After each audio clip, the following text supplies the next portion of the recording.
5/12/2024 இன்று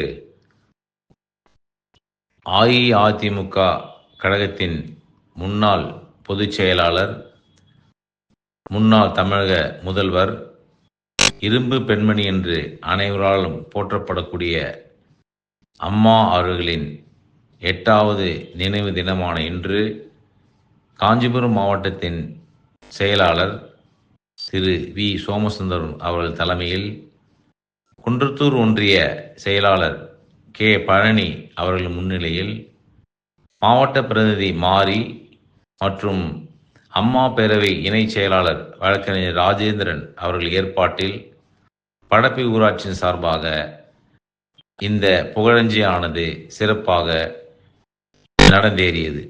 இந்த நிகழ்வில் கட்சி பிரதிநிதிகள் குப்புசாமி, பொன்னம்பலம், ராதா, கமலக்கண்ணன் மற்றும் பலர் கலந்து கொண்டார்கள். நன்றி, வணக்கம்.